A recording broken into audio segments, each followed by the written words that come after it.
বেলার নামাজের জমাতের জন্য একামত সুন্নত, আজানও সুন্নত, একামত সুন্নত। আজান কটা সুন্নত? একটা। 5 বেলার জমাতের জন্য নবীর তরিকা মতো আজান কবার? একবার। এক এক বেলা এক একবার, 5 বেলায় 5 বার, এক এক বেলা আজান জমাতের জন্য একবার আজান দেওয়া সুন্নত। এবার বলুন, জুম্মার নামাজের জমাতের জন্য একবার আজান সুন্নত না 2 বার আজান সুন্নত? তাহলে 5 বেলার নামাজের পদ্ধতি আর জুম্মার নামাজের পদ্ধতিতে কোনো বেশ কম নেই। 5 বেলার নামাজের জমাতের আগে খুতবা পড়া সুন্নত নয়, জুম্মার নামাজের জমাত শুরু হওয়ার আগে খুতবা পড়া সুন্নত। তাইলে 5 বেলার নামাজে খুতবা নাই কেন? নবীর তরিকায় নাই। জুম্মার নামাজে খুতবা আছে কেন? নবীর তরিকায় আছে। এবার বলুন, জুম্মার খুতবা নামাজের পরে না আগে? আগে। ঈদের খুতবা নামাজের পরে। জুম্মারটা আগে কেন? এটাই নবীর তরিকা। ঈদেরটা পরে কেন? এটাই নবীর তরিকা।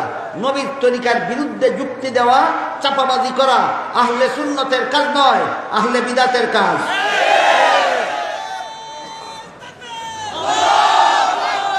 তারপরে দেখুন, 5 বেলার নামাজের জন্য আজান আছে, একামত আছে। জুম্মার নামাজের জন্য আজান আছে, একামত আছে। ঈদের জমাত জুম্মার নামাজের জমাতের চেয়ে আরো ছোট না, অনেক বড়।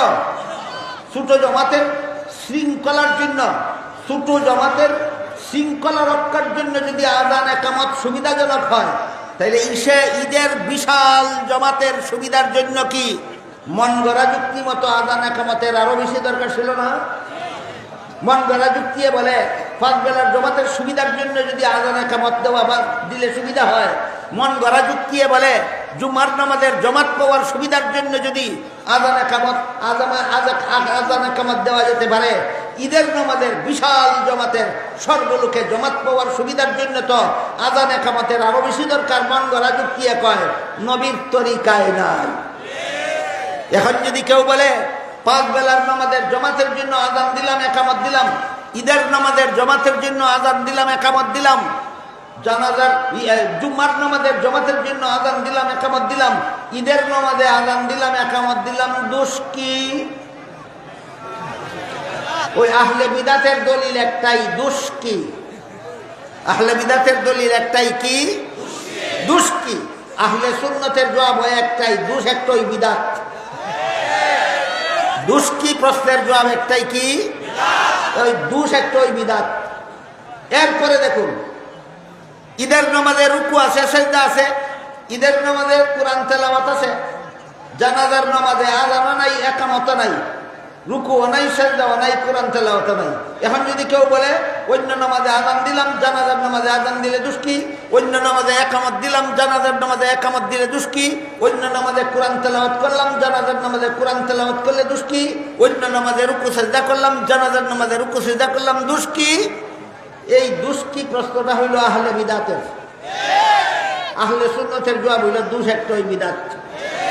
এবার বলেন, জানাজার নামাজের জন্য আজান দিলে সুন্নত হবে না বিদাত? জানাজার নামাজের জমাতের জন্য একামত দিলে সুন্নত হবে না বিদাত? জানাজার নামাজে কোরআন তেলাওয়াত করলে সুন্নত হবে না বিদাত? জানাজার নামাজে রুকু করলে সুন্নত হবে না বিদাত? জানাজার নামাজে সেজদা করলে সুন্নত হবে না বিদাত? অন্য নামাজে সুন্নত হলে জানাজার নামাজে বেদাত কেন?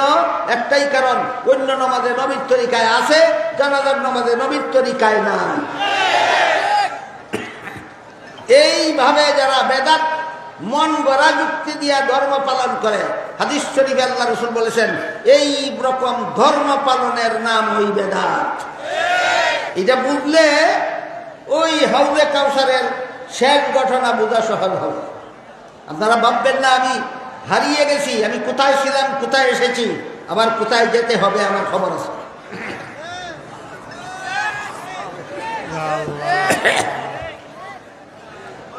এর আগে আপনারা আমার জবাব দিতে হবে। বলুন, জানাজার নামাজের জমাতের সুবিধার জন্য আজান দিলে দোষ কি? একামত দিলে দোষ কি? জানাজার নামাজে কোরআন তেলাওয়াত করলে দোষ কি? জানাজার নামাজে রুকু করলে দোষ কি? জানাজার নামাজে সেজদা করলে দোষ কি? বেদাত। এইরকম বেদাত সম্পর্কে এই হাদিস শরীফে রাসূল করিম সাল্লাল্লাহু আলাইহি ওয়াসাল্লাম বলেন, ইয়াকুম ওয়া মুহদাসাতিল উমুর ফাইন্না কুল্লা মুহদাসাতিন বিদআতুন ওয়া কুল্লা বিদআতিন দালালা ওয়া কুল্লু দালালাতিন ফিন্নার আও কামা ক্বালা আলাইহিস সালাতু ওয়াস সালাম। অর্থাৎ হে আমার উম্মত মুসলমানেরা, ধর্মের কাজ মন গড়া যুক্তি দিয়া করো না। ধর্মের কাজ মন গড়া যুক্তি দিয়া করো না। ধর্মের কাজ নবীর সুন্নত তরিকা মতে করো, যেই সুন্নত তরিকা মতো সাহাবায়ে কেরামের জামাত আমল করেছিলেন। কাজেই কেউ যদি সুন্নতে রাসূল এবং জামাতে সাহাবার আদর্শ বাদ দিয়ে ধর্মের কোনো কাজ মন গড়া যুক্তি দিয়া করে, তার কাজটা বেদাত, আর যে করে সে বেদাতি। তার কাজটা বেদাত, আর যে করে সে বেদাতি। এই সমস্ত বেদাতিরা দল বেঁধে বিভিন্ন দল উপদলে বিভক্ত হয়ে হাসরের মাঠে হাউজে, ওই বলে আসেনি কথা, হাউজে কাউসার, কাউসার শব্দের 3 নম্বর তাফসীর, কাউসার শব্দের 3 নম্বর তাফসীর। আল্লাহ রাসূল বলেন, লা ইয়ারিদান্না আলাইয়া আকওয়ামুন আরিফুহুম ওয়া ইয়ারিফুনানি সুম্মা ইউহালু বাইনি ওয়া বাইনাহুম ফাআকুলু ইন্নাহুম মিন্নি ফায়ুকালু ইন্নাকা লা তাদরি মা আহদাসু বাদাক ফাআকুলু সুক্কান সুক্কান লিমান গায়্যারা বাদি। অর্থাৎ রাসূল বলেন, ওই দিন আমার উম্মতের অনেকেই দলে দলে আমার কাছে হাউজে কাউসারের পারে যাবে, কিন্তু এদেরকে হাউজে কাউসারের পানি পান করাবার আগেই আল্লাহর পক্ষ থেকে তাদের মধ্যে আর আমার মধ্যে আড়াল সৃষ্টি করে দেওয়া হবে। আমি আল্লাহকে জিজ্ঞেস করবো, হে আল্লাহ, হাউজে কাউসার আমাকে দান করলেন আমার উম্মতের হাসরের মাঠে পিপাসা নিবারণ করার জন্য। এরাও তো আমার উম্মতের বিভিন্ন দল, এদেরকে হাউজে কাউসারের পানি পান করাবার আগেই আপনি কেন আড়াল সৃষ্টি করে দিলেন? আমাকে কেন আমার উম্মতের বিভিন্ন দলকে হাউজে কাউসারের পানি পান করাতে দিলেন না? আল্লাহর পক্ষ থেকে এই জবাব আসবে, ইন্নাকা লা তাদরি মা আহদাসু বাদাক। এরা আপনি দুনিয়ার থেকে বিদায় হওয়ার পরে আপনি যেই সুন্নত তরিকা রেখে এসেছিলেন সেইটা বর্জন করে মন গড়া তরিকায় ধর্ম পালন করেছিল। সুতরাং যারা বেদাত করে, মন গড়া তরিকা, মন গড়া যুক্তি দিয়ে ধর্ম পালন করে, এক হাদিসে আল্লাহ রাসূল বলেন, এদের হাসরের বিচারে হাসরের মাঠে হাউজে কাউসার নসিব হবে না। হাসরের মাঠে এদের হাউজে কাউসার নসিব হবে না। আরেক হাদিসে আল্লাহ রাসূল বলেন, যারা নবীর সুন্নত তরিকা বাদ দিয়া মন গড়া যুক্তি দিয়া ধর্ম পালন করে, একটা কাজ যদি ধর্মের মন গড়া যুক্তি মতে করে, যে সারা জীবন যত ফরজ বন্দেগী করবে, যত নফল বন্দেগী করবে, একটা বিদাতের কারণে তার জিন্দগির কোনো বন্দেগী আল্লাহর কাছে কবুল হবে না। এই জন্য রাসূল বলেন, আল্লাহ যখন আমাকে বলবেন এরা বেদাতি, এরা সুন্নতি নয়, এরা আহলে সুন্নাত নয়, এরা আহলে বিদআত, তখন আমি এদেরকে বলবো, সুক্কান সুক্কান লিমান গায়্যারা বাদি। আমার পরে যারা আমার সুন্নত ছেড়ে দিয়ে বেদাত অবলম্বন করেছ, নবীর তরিকা বাদ দিয়ে মন গড়া যুক্তিতে যারা ধর্ম পালন করেছ, তোমাদের জন্য হাউজে কাউসারের পানি নয়। তোমরা আমার কাছ থেকে দূরে সরে যাও, দূর হও, দূর হও, দূর হও। কাজেই আহলে সুন্নত হওয়া দরকার না আহলে বিদআত হওয়া দরকার? হ্যাঁ, বেদাত কারে কয়? বেদাত কয় যে নবীর সুন্নত কথার 3 নম্বর তো নবীর তরিকা, নবীর শিক্ষা দেওয়া পদ্ধতি। প্রত্যেকটা ইবাদত বন্দেগীতে নবীর শিক্ষা দেওয়া পদ্ধতি আছে, এই পদ্ধতিতে বর্জন করে এর বিপরীতে যারা মন গড়া যুক্তি দিয়া ধর্ম পালন করে, এরাই বেদাতি। এদের নাম আহলে বেদাত। এটা জান্নাতে যাওয়ার পথ নয়, এটা জাহান্নামে যাওয়ার পথ। তাই রাসূল বলেন, ইয়্যাকুম ওয়া মুহদাসাতিল উমুর ফাইন্না কুল্লা মুহদাসাতিন বিদআতুন ওয়া কুল্লা বিদআতিন দালালা ওয়া কুল্লা দালালাতিন ফিন্নার আও কামা ক্বালা আলাইহিস সালাতু ওয়াস সালাম। সাবধান আমার উম্মত মুসলমানেরা, মন গড়া যুক্তি দিয়া ধর্ম পালন করো না, নবীর তরিকা মতো ধর্ম পালন করো, তাইলে আহলে সুন্নত হবে। মন গড়া যুক্তি দিয়া ধর্ম পালন করলে আহলে বিদআত হবে। আহলে বিদআত হলে জান্নাতের পথ হারাবে, জান্নাতের পথ হারালে জাহান্নামে যেতেই হবে। জান্নাতের পথ হারালে জাহান্নামে যেতেই হবে। সুতরাং শানে রসুলের একটা হলো উদাহরণ হলো, আল্লাহ আমাদের নবীকে কাউসার দান করেছেন। এই পর্যন্ত কাউসার শব্দের কটা তফসির শুনাইলাম? 3টা তফসির। 1 নম্বর, অসংখ্য অগণিত রুহানি আওলাদ মুসলমান উম্মত। 2 নম্বর, হাসরের মাঠের শাফাআত। 3 নম্বর, হাসরের মাঠের কোন শাফাআত, যে শাফাআতের দ্বারা সমস্ত জগৎবাসীর হিসাব নিকাশ আল্লাহ শুরু করবে। নবীর যে শাফাআতের দ্বারা হাসরের মাঠের সমস্ত মানুষের, মুমিন বেদিন নির্বিশেষে সকলের হিসাব নিকাশ যার সুপারিশে শুরু হবে, তাকেই শাফিয়ে মাহশার বলা হয়। শাফিয়ে মাহশার আমাদের নবীর শানে রসুল সুযোগ একটা উপাধি শাফিয়ে মাহশার, একটা উপাধি হইল খাতামুন নবিয়্যিন, একটা উপাধি হইল ইমামুল মুরসালিন, একটা উপাধি হইল শাফিয়ে মাহশার। ও একটা উপাধি কি? শাফিয়ে মাহশার। এই হইল শাফিয়ে মাহশার কথার মর্ম। হাসরের মাঠে পূর্বে দিন কাফিরের হিসাব আল্লাহ আমাদের নবীর সুপারিশ দ্বারা শুরু করবেন না। নমরুদের হিসাব আমাদের নবীর সুপারিশ দ্বারা শুরু করবেন না। ফেরাউনের হিসাব আমাদের নবীর সুপারিশ দ্বারা শুরু করবেন না। আবু জাহালের হিসাব আমাদের নবীর সুপারিশ দ্বারা শুরু করবেন না। আবু লাহাবের হিসাব আমাদের নবীর সুপারিশ দ্বারা শুরু করবেন না। সেই দিন বেঈমান কাফিরেরা বুঝবে যে মুহাম্মদ রাসূলুল্লাহ আটকুরা না তারা নিজেরাই আটকুরা। আবু জাহাল নবীকে আবু জাহাল তার দলবল নিয়ে নবীকে আটকুরা বলেছিল। আবু লাহাব তার দলবল নিয়ে নবীকে আটকুরা বলেছিল। ওয়াস ইবনে ওয়াইল নিজেদের দলবল নিয়ে নবীকে আটকুরা বলেছিল। আল্লাহ জবাবে বলেন, এত সব বিবরণের পরে বলেন, ইন্না শানিআকা হুয়াল আবতার। এরা আপনাকে আটকুরা বলার পক্ষে যে যুক্তি দিয়েছে সেটা হলো আপনার সুনাম রক্ষার কেউ নাই। আপনার রুহানি উম্মত হাসরের মাঠে পর্যন্ত আপনার সুনাম রক্ষা করবে। আর যারা আপনাকে বলে সুনাম রক্ষা করার কেউ নাই, এদের দুনিয়াতে আখেরাতে এদের সন্তান থাকা সত্ত্বেও এদের সুনাম রক্ষা করার মতো কেউ নাই। সুতরাং সুনাম রক্ষার কেউ না থাকলে যদি আটকুরা হয়, তাহলে আবু জাহাল আবু লাহাবের দল সন্তানের বাবা হওয়া সত্ত্বেও আবু জাহাল নিজেই আটকুরা, আবু লাহাব নিজেই আটকুরা।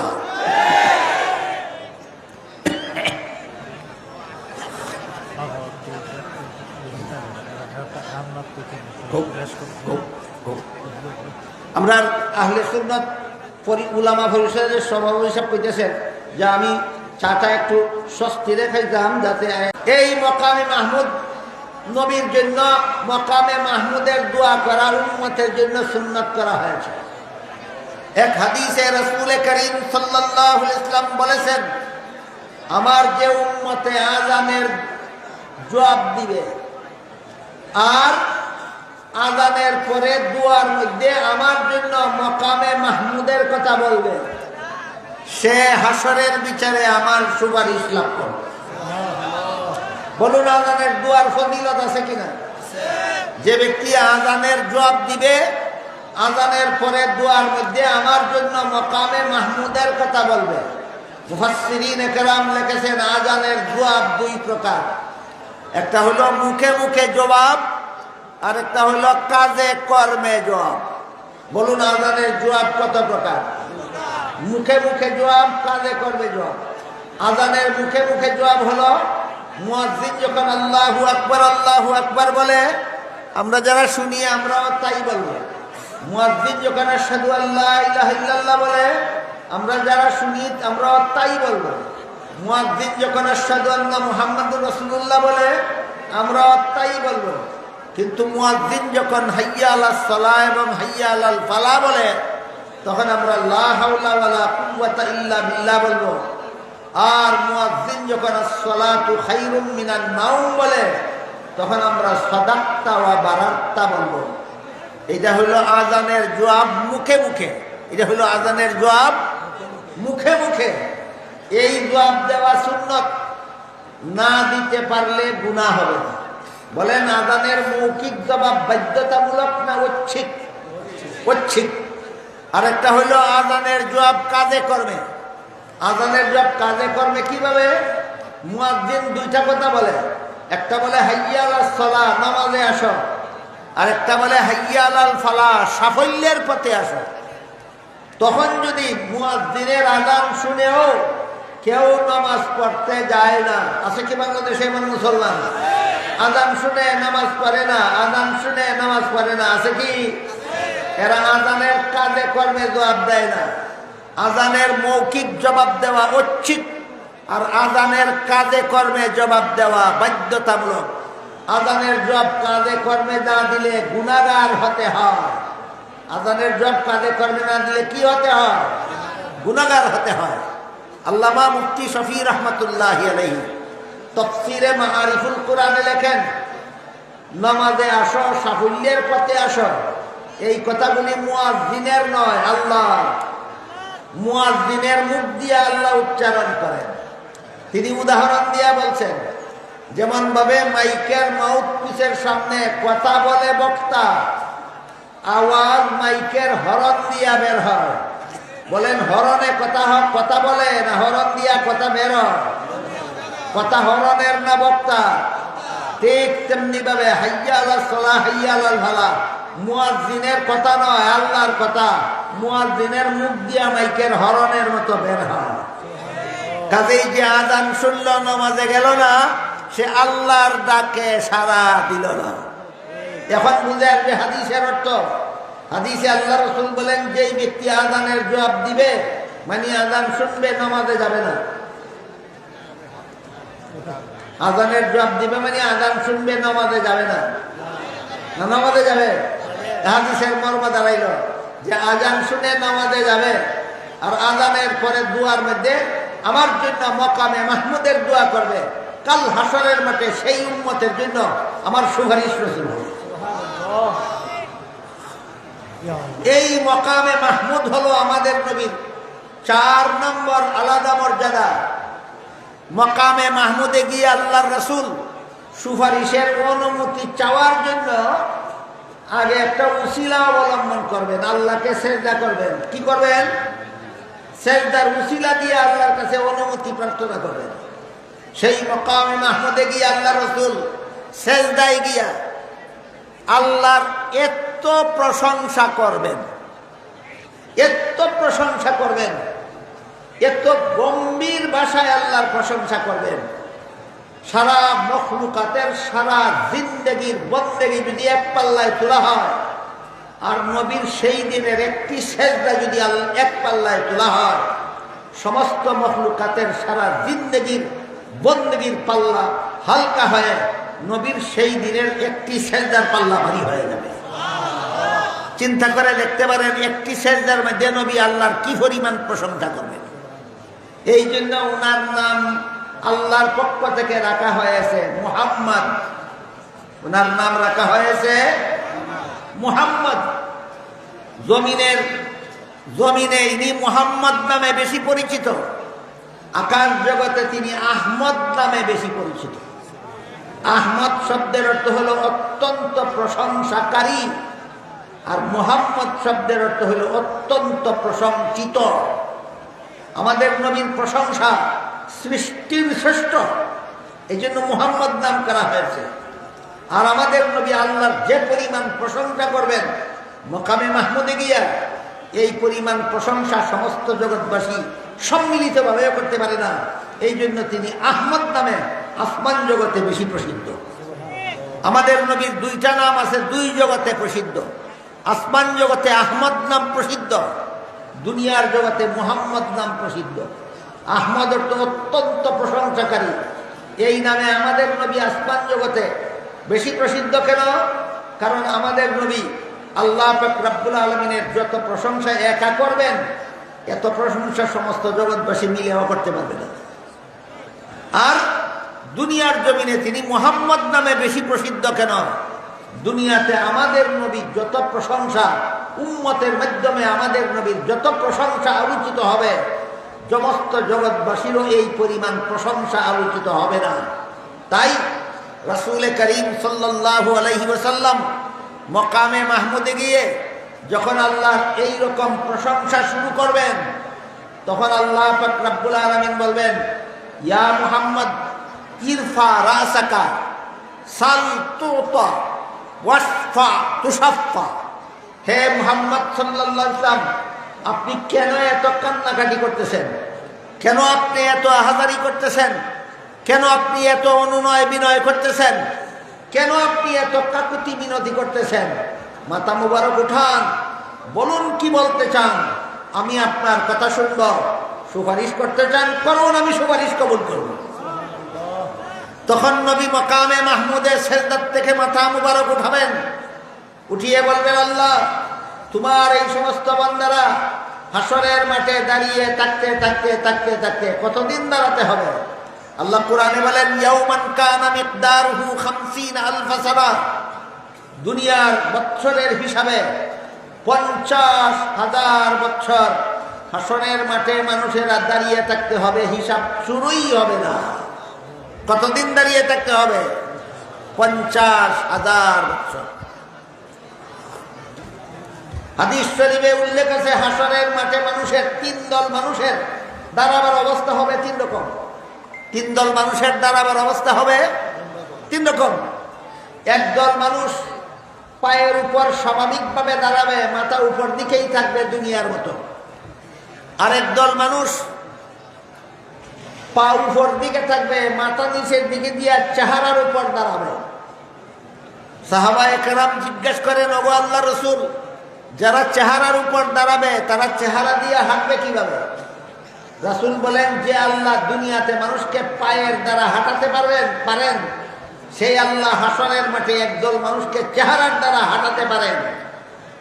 কাজেই একদল মানুষ হাসরের মাঠে পা উপর দিকে দিয়ে মাথা নিচের দিকে দিয়ে চেহারার উপর দাঁড়াবে। আর একদল মানুষ হাসরের মাঠে দাঁড়াতে হবে না, বাহনের পিঠে আরোহিত অবস্থায় থাকবে। বুঝে থাকে বলুন, হাসরের মাঠে কত দল মানুষ কতভাবে দাঁড়াবে? তিন দল মানুষ তিনভাবে দাঁড়াবে। পা উপর দিকে দিয়ে চেহারার উপর দাঁড়াবে যারা, এরা হলো বেঈমান কাফির। এরা হলো বেঈমান। আজকের থেকে মনে রাখবেন, হাসরের মাঠে বেঈমান কাফিরেরা পা উপর দিকে দিয়ে চেহারার উপরে দাঁড়াবে। আর যারা দুনিয়ার মতো স্বাভাবিক অবস্থায় দাঁড়াবে, পা নিচের দিকে পায়ের উপরেই দাঁড়াবে, মাথা উপর দিকেই থাকবে, এরা হবে সাধারণ মুমিন মুসলমান। এরা কারা?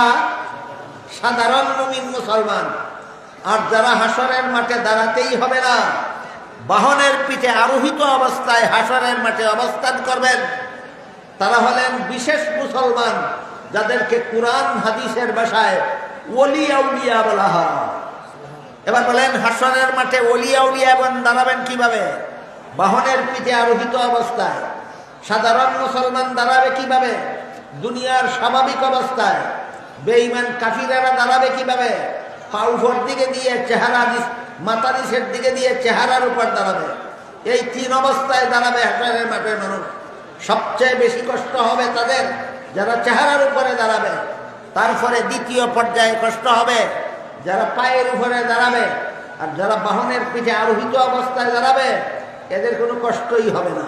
এদের একটা কাহিনী বলি, শুনুন। এরা দেখবে হাসরের মাঠে 2 রাকাত নামাজ পড়তে যতক্ষণ লাগে, ততক্ষণ দাঁড়াবার পরেই হিসাব নিকাশ শেষ। বাহনের পিঠে আরোহিত অবস্থায় যারা হাসরের মাঠে অবস্থান করবে, এরা দেখবে 2 রাকাত নামাজ পড়তে যতক্ষণ লাগে। আমি গরিব টাইম মিলে দেখছি 2 রাকাত নামাজ পড়তে 2 মিনিট লাগে। সংক্ষিপ্ত কেরাতে স্বাভাবিকভাবে পড়লে 2 রাকাত নামাজ পড়তে 2 মিনিট লাগে। আমরা গরিব হিসাবে বলতে পারি, ওই বিশেষ বান্দাদের হাসরের মাঠে 2 মিনিট দাঁড়াতে হবে, দেখবে হিসাব নিকাশের কাজ শেষ। তখন এরা আল্লাহকে জিজ্ঞাসা করবে, হে আল্লাহ, আপনার কুরআনে ঘোষণা দিয়েছিলেন হাসরের মাঠে 50,000 বছর দাঁড়াতে হবে, আমরা মাত্র 2 মিনিট দাঁড়ালাম, হাসরের মাঠের হিসাব নিকাশ শেষ হয়ে গেল কিভাবে? আল্লাহ বলবেন, 50,000 বছর পার হয়ে গেছে, আমি আল্লাহ কুদরতি ব্যবস্থায় তোমাদেরকে টের পাইতে দেইনি। আল্লাহর কুদরতি ব্যবস্থায় 50,000 বছরের সময় কাল কোন দিক দিয়ে গেল তারা টেরই পাবে না, তারা টেরেই পাবে না। কাজেই এদের কথা বাদ দিলে বাকি 2 দলের সাধারণ মুমিনদের কিছু না কিছু কষ্ট হবেই, আর বেদিন কাফিরদের কষ্টের কোনো শেষ নাই। এই জন্য মুহাম্মদুর রাসূলুল্লাহ সাল্লাল্লাহু আলাইহি ওয়াসাল্লাম মকামে মাহমুদ থেকে আল্লাহর অনুমতি নিয়ে যখন সুপারিশ করবেন, হে আল্লাহ, হাসরের মাঠে বহু মানুষ বহু কষ্টে আছে, বিপদে আছে, আর যারা খাস বান্দা কোনো কষ্টে নাই, বিপদে নাই, তারাও হিসাব নিকাশ শেষ না হওয়া পর্যন্ত জান্নাতে প্রবেশ করতে পারতেছে না। কাজে আপনি মেহেরবানি করে সারা দুনিয়ার সমস্ত মানুষের হিসাব নিকাশের কাজটা সমাধা করে দিন। আল্লাহর রসুলের সুপারিশের সাথে সাথে আল্লাহ পাক রব্বুল আলামিন এই সূর্য উদয়ের পর থেকে দুপুর পর্যন্ত যতটুকু সময় হয়, গড়ির হিসাবে প্রায় 6 ঘন্টা হয়। সূর্য উদয়ের পর থেকে দুপুর পর্যন্ত গড়ির হিসাবে কতক্ষণ হয়? 6 ঘন্টা হয়। হাদিসের ভাষায় বলা হয়েছে ফি নিসফিন নাহার। এই 6 ঘন্টা সময়ের ভিতরে আল্লাহ মুহাম্মদুর রাসূলুল্লাহর সুপারিশের কারণে হাসরের মাঠের সমস্ত মানুষের হিসাব নিকাশ শেষ করে দেবেন। এই সারা দুনিয়ার সর্বযুগের লক্ষ লক্ষ কোটি কোটি কোটি কোটি মানুষের হিসাব এত অল্প সময়ে আল্লাহ কিভাবে শেষ করবেন? এই প্রশ্নের জবাব বড় আশ্চর্যজনক। আমি বিস্তারিত বলে শেষ করতে পারবো না, শুধু একটি উদাহরণ দিচ্ছি। এক হাদিসে রাসূল করিম সাল্লাল্লাহু আলাইহি ওয়াসাল্লাম বলেন, হাসরের মাঠে